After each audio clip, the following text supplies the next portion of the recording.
यदि आप दो संख्याओं को आपस में मल्टीप्लाई अर्थात गुणा करना चाहते हैं तो सबसे पहले आपको कुछ इंपॉर्टेंट पॉइंट के विषय में जानकारी होना जरूरी है, क्योंकि इन पॉइंट की जानकारी के बिना यदि आप दो संख्याओं को आपस में मल्टीप्लाई अर्थात गुणा करते हैं तो यहाँ पे आपका आंसर गलत हो सकता है। तथा इस वीडियो में हम कुछ ऐसे शॉर्ट ट्रिक पर भी बात करने वाले जिनकी सहायता से आप दो संख्याओं का मल्टीप्लीकेशन बहुत ही कम समय के अंदर कर सकते हैं। तो ये वीडियो काफी इंफॉर्मेटिव रहने वाला है उन सभी लोगों के लिए जो कि दो संख्याओं को आपस में मल्टीप्लाई करना चाहते हैं लेकिन उनको ये कार्य करने में काफी प्रॉब्लम फेस करनी पड़ती है। मैं नरेश कुमार मौर्य और आप देख रहे हैं ये वीडियो हमारे channel A to Z science ज्ञान पे, जहां पे आपको ऐसे बहुत सारे साइंस के रहस्य को बहुत ही आसानी से समझाने की कोशिश की जाती है। तो बिना देर किए करते हैं आज का वीडियो स्टार्ट।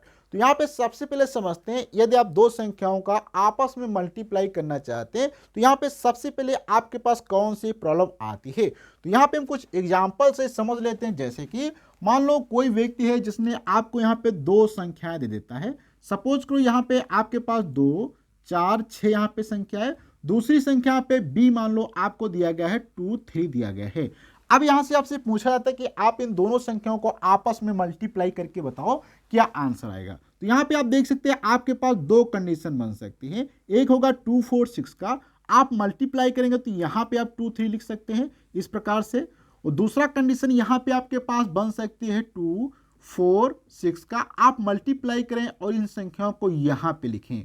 और यहां पे अगर आप ऐसा कार्य करते हैं तो यहां पे आपको दोनों ही कंडीशन में आंसर अलग अलग देखने को मिल जाएंगे, जो कि बिल्कुल ही गलत है। क्योंकि हम सभी जानते हैं अगर दो को दो के साथ मल्टीप्लाई किया जाए अर्थात दो को ये दो बार जोड़ा जाए तो हमेशा वहां पे आंसर 4 ही आना चाहिए, 6 ना कि 8। लेकिन ऐसा यहाँ पे क्या हो रहा है जिस कारण से आंसर हमारा अलग अलग आ रहा है। तो इसी को यहाँ पे समझने के लिए और इस प्रॉब्लम को दूर करने के लिए सबसे पहले यहाँ पे हम समझते हैं कि प्लेस वैल्यू का कॉन्सेप्ट क्या होता है। देखो प्लेस वैल्यू ये बताती है कि यहाँ पे मान लो ये जैसे संख्या है, जैसे इसी को हम यहाँ पे एक बार लिख लेते हैं तो यहाँ पे आपको ये क्या हो जाएगा, दिया आपका 2 दिया है, 4 दिया है और 6। तो यहाँ पे बात करें 6 की तो यहाँ पे 6 मल्टीप्लाइड बाई 1 रहता है। यहाँ पे अगर बात करना तो यहाँ पे क्या करना होगा 4 मल्टीप्लाइड बाय यहाँ पे आपको 1 करना है। इसके पीछे जितनी संख्या यहाँ पे 0 लगा देना है। तो यहाँ पे आप देखेंगे इसका तो 6 आएगा, इसका क्या है 40 आ जाएगा। इसी प्रकार से अगर इसमें 2 में बात किया तो 2 मल्टीप्लाइड बाय 1, इसके पीछे दो संख्या है तो यहाँ पे 2 0 लगा देंगे अर्थात यहाँ पे आपका 2 0 0 आ जाएगा। इस प्रकार से यहाँ पे आप देख सकते हैं कि 6 का प्लेस वैल्यू 6 है, 4 का यहाँ पे 40 है और 2 का 200 है। अब यहीं पे आप अगर बात करें अंकों की तो यहाँ पे आप देखेंगे इसके अंदर यहाँ पे अंक आपको 2 मिलते हैं, आप सॉरी 3 अंक मिलेंगे, यहाँ पे आपको 2 अर्थात यहाँ पे मैं एक बार फिर से लिख देता हूँ। तो यहाँ पे है 2 4 6, यहाँ पे अगर आप देखेंगे अंक तो यहाँ पे अंक आपको 3 देखने को मिलेंगे। वही में आप देखेंगे बी में तो यहाँ पे आपको 2 3 में अंक यहाँ पे आपको देखने को मिलेंगे। यहाँ पे आपको कितने अंक मिलते हैं, यहाँ पे आपको मिलते हैं 2।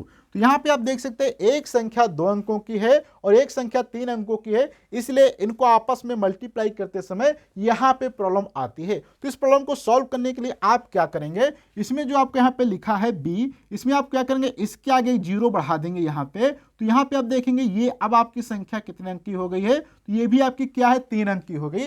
इसलिए अब यहाँ पे अगर आप इनको मल्टीप्लाई करेंगे तो यहाँ पे जो ये दो प्रकार की कंडीशन बनती है, ये दोनों कंडीशन क्या एक कंडीशन के अंदर कन्वर्ट हो जाएंगे। जैसे कि 2 4 6 लिखेंगे, 0 यहाँ पे आप क्या करेंगे 2 3 करेंगे। इस प्रकार से आप देख सकते हैं मल्टीप्लाई करते समय जो यहाँ पे प्रॉब्लम आ रही थी जिस कारण से दो कंडीशन बनती थी उनको एक कंडीशन के अंदर यहाँ पे सॉल्व कर दिया गया। तो ये प्लेस वैल्यू की सहायता से हो जाता है।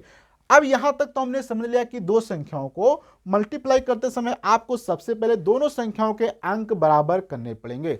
अब यहां पे 1 बाय 1 समझते हैं कि कैसे दो संख्याओं का आपस में मल्टीप्लाई किया जाता है, उसमें क्या क्या शॉर्ट ट्रिक्स होती हैं। देखो सबसे पहले यहां पे हम एक एग्जांपल लेते हैं। एग्जांपल में हम क्या करते हैं एक अंक की संख्या लेते हैं, एक अंक वाली। जैसे कि मान लो 2 का अगर आप गुणा करते हैं 3 के साथ तो यहाँ पे क्या होगा 2 3 क्या आ जाएगा आपका 6। इसका मतलब यहाँ पे आप चाहे तो इसको ऐसे भी लिख सकते थे 3 गुणे 2, तो यहाँ पर भी आप देखेंगे क्या है आपका 6 ही आएगा। और मैंने एक वीडियो में डिटेल से बताया था कि मल्टीप्लिकेशन कुछ और नहीं होता है, ये गुणा अर्थात ये जोड़ का एक एडवांस वर्जन होता है, जहां पे जैसे कि यहाँ पे लिखा है 2 गुणे 3, इसका मतलब आप क्या है 2 को 3 बार जोड़ेंगे तो यहाँ पे आपका 6 प्राप्त होगा। ऐसे 3 गुणे 2 का मतलब 3 को आप 2 बार जोड़ेंगे तो भी यहाँ पे आपका क्या 6 प्राप्त होगा। अर्थात यहाँ पे आप देखेंगे इस वाले कंडीशन में क्या है, तो यहाँ पे 2 प्लस 2 को हमने क्या है 3 बार जोड़ा तो भी 6 प्राप्त हुआ। ऐसे यहाँ पे आप क्या करेंगे 3 को 2 बार जोड़ेंगे तो भी यहाँ पे आप देखेंगे 6 आ जाता है। तो ये मैंने थोड़ा सा एडवांस का यहाँ पे बता दिया, जो कि मैंने इसके प्रीवियस वीडियो में डिटेल से समझा भी दिया था। यहाँ तक तो कोई प्रॉब्लम नहीं थी।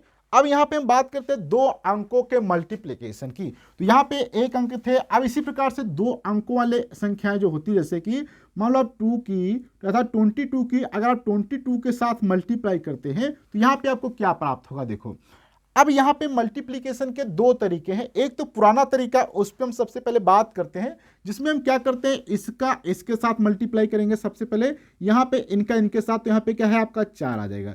फिर इनका इनके साथ करेंगे तो यहाँ पे क्या आ जाएगा आपका 4 आ जाएगा।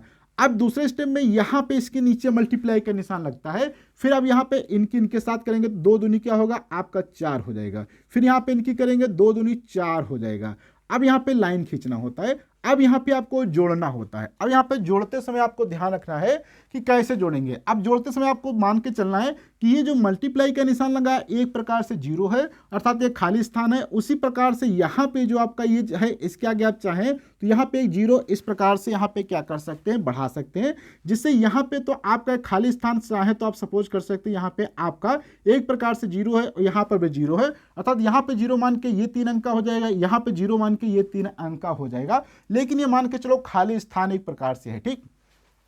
अब यहाँ पे जोड़ोगे तो 4 में 0 अर्थात खाली स्थान जोड़ोगे तो यहाँ पे 4 ही बचेगा। 4 में 4 जुड़ेगा तो यहाँ पे आपका 8 हो जाएगा। 0 में 4 जुड़ेगा तो यहाँ पे 4 हो जाएगा, अर्थात यहाँ पे फाइनल आंसर आपका 484 हो जाएगा। इसी प्रकार से यहाँ पे मैं क्या करता हूँ, अब इस क्वेश्चन को थोड़ा शॉर्ट ट्रिक से बताता हूँ कि कैसे आप कम समय में सॉल्व कर सकते हैं। तो यहाँ पे आपको सबसे पहले 2 लिखना है, फिर यहाँ पे आपको ये 2 लिखना है, फिर यहाँ पे ये 2 लिखना है, फिर यहाँ पे आप देख सकते हैं 2 लिखना है। यहाँ पे इस प्रकार से लाइन आपको खींचना है। मैंने यहाँ पे एक लाइन इसलिए खींचा क्योंकि इसी में आंसर आ जाएगा। अब देखो यहाँ पे करना क्या होता है, सबसे पहले आपको यहाँ पे ये वाला स्टेप जो है इनको आपस में मल्टीप्लाई करो, जैसे कि यहाँ पे करते थे। 2 दूनी क्या हो जाएगा, यहाँ पे आपका 4 हो जाएगा। अब इसके बाद यहाँ पे आपको इनका इनके साथ मल्टीप्लाई करना है और इसका इसके साथ मल्टीप्लाई करना है और इन दोनों चीजों को आपस में जोड़ देना है। कहने का मतलब 2 का 2 के साथ मल्टीप्लाई करेंगे तो क्या आएगा, यहाँ पे मैं लिख देता हूँ छोटे समय के लिए। 2 का 2 के साथ करेंगे तो यहाँ पे 4 आएगा। फिर इधर करेंगे तो भी क्या, 2 का 2 के साथ करेंगे यहाँ पे 4 आएगा। इनको जोड़ दिया जाएगा तो 8 आएगा। तो जो यहाँ पे 8 आता है इसको यहाँ पे आप लिखेंगे। इसके बाद फिर यहाँ पे फाइनली आपको आगे वालों का मल्टीप्लाई कर देना है। तो यहाँ पे करेंगे तो क्या है आपका 4 आ जाएगा। देखो यहाँ पे कितना आसान क्वेश्चन था और इसका यहाँ पे आप देखेंगे काफी ज्यादा टाइम लगता था। इस क्वेश्चन को यहाँ पे देखो आप एक ही लाइन के अंदर आंसर आ गया है। अब यहाँ पे मैं एक और क्वेश्चन ले लेता हूँ सिंपल से, जैसे कि यहाँ पे मान लो आपको लिखा हो 2 लिखा हो, यहाँ पे 8 लिखा हो, यहाँ पे आपका 7 लिखा हो, यहाँ पे 6 लिखा हो, इस प्रकार से लिखा है। इसका मल्टीप्लाई करना है, देखो कितना आसान है। यहाँ पे मल्टीप्लाई करेंगे, देखो 8 कितना 8 छंग कितना होता है 48 होता है, तो यहाँ पे क्या हो जाएगा 48। अब यहाँ पे 48 था तो 48 का 8 तो यहाँ पे चला गया, तो ये आपका क्या है 4 बच जाएगा, ठीक है, ये ध्यान रखना है। इसका यहाँ पे आप क्या करेंगे, इसकी इसके साथ गुणा करेंगे तो यहाँ पे इसकी 8 सत्ती कितना होता है 56 होता है। तो यहाँ पे क्या हुआ आपका 56 हुआ और 6 दूनी 12 हुआ, तो 56 और 12 कितना होता है आपका 68 हो जाएगा। 68 में अगर 4 दो जोड़ देंगे तो यहाँ पे कितना हो जाएगा 72 हो जाएगा। और 72 का यहाँ पे आप क्या लिखेंगे 2 लिखेंगे, तो यहाँ पे बचेगा 7। अब 7 दूनी 14, 14 में 7 जोड़ा जाएगा तो कितना हो जाएगा 21 हो जाएगा। इस प्रकार से 21 28 यहाँ पे आंसर आ जाता है, जो कि एक लाइन के अंदर आ जाता है। तो यहां तक तो मैंने 1 अंक की संख्या 2 अंक की संख्याओं को आपस में मल्टीप्लाई करना सिखा दिया। अब इसके बाद जितनी भी संख्याएं होती हैं, चाहे आपकी 2 की 3 अंक के साथ करो, चाहे 4 अंक की 5 अंक के साथ करो, सभी का आसानी से किया जा सकता है। इसको भी हम यहाँ पे एक एग्जाम्पल से समझते हैं। जैसे कि मान लो यहाँ पे थर्ड कंडीशन है कि मान लो आपके से यहाँ पे आपको 4 दिया गया, 5 दिया, 6 दिया, 7, इसका मल्टीप्लाई करना है। सपोज करो आपको 2 4 6 के साथ, बहुत आसान है क्वेश्चन। अब यहाँ पे करना क्या होता है, देखो सबसे पहले यहाँ पे आप लगाएंगे मल्टीप्लीकेशन निशान। ये संख्या कम थी तो यहाँ पे आप सपोज कर सकते हैं ये 0 होगा, ठीक। अब यहाँ पे शुरुआत करो, देखो इसकी क्या है 7 छंग 42 हो जाएगा, 6 छंग 36 4 कितना होता है 40 हो जाएगा, 56 30 4 कितना हो जाएगा आपका 34 हो जाएगा। 6 चौक 24 3 कितना हो जाएगा आपका 27 हो जाएगा। ठीक, यहाँ पे मल्टीप्लाई निशान लगाओ। अब इसके साथ 7 चक्कू 28, 6 चौक 24 2 आपका 26, 5 चक्कू 20 2 22, 4 चक्कू 16 2 आपका क्या हो जाएगा 18। फिर से यहाँ पे मल्टीप्लाई का निशान लगाओ। ठीक, 7 दूनी 14, 6 दूनी 12 1 13, 5 दूनी 10 1 11 और 5 4 दूनी 8 1 9। यहाँ पे ये बन गया। अब यहाँ पे इसमें आप चाहे जीरो मान सकते हैं और यहाँ पे आपको सभी चीज़ें जोड़ देना है। तो जोड़ने के बाद क्या होगा 2 हो जाएगा, 8 में जीरो जुड़ेगा 8 आ जाएगा, 6 4 10 4 14 हो जाएगा, 7 2 7 3 10 2 12 और 12 1 क्या हो जाएगा 13 हो जाएगा, 8 2 10 11 1 12 हो जाएगा, 9 10 11 हो जाएगा। अर्थात यहां से आपका यह फाइनल आंसर आ जाता है। इस प्रकार से आपको कितनी भी बड़ी संख्याओं को आपस में मल्टीप्लाई करना हो बहुत ही आसानी से कर सकते हैं इस स्टेप में। और यहाँ पे मैंने दो कुछ आपको शॉर्ट ट्रिक्स भी बताई हैं। ये आपकी शॉर्ट ट्रिक्स होती है जिसकी सहायता से आप दो संख्याओं को आपस में मल्टीप्लाई बहुत ही कम समय के अंदर कर सकते हैं। तो ये वीडियो आपको कैसा लगा प्लीज आपको अपना फीडबैक कमेंट बॉक्स में देना है। अच्छा लगा तो लाइक करें, अपने दोस्तों को शेयर करें और यदि अभी तक आपने चैनल को सब्सक्राइब नहीं किया तो साथ में सब्सक्राइब करें, बेल आइकन को प्रेस करें। अगले वीडियो मिलेंगे, जब तक के लिए धन्यवाद।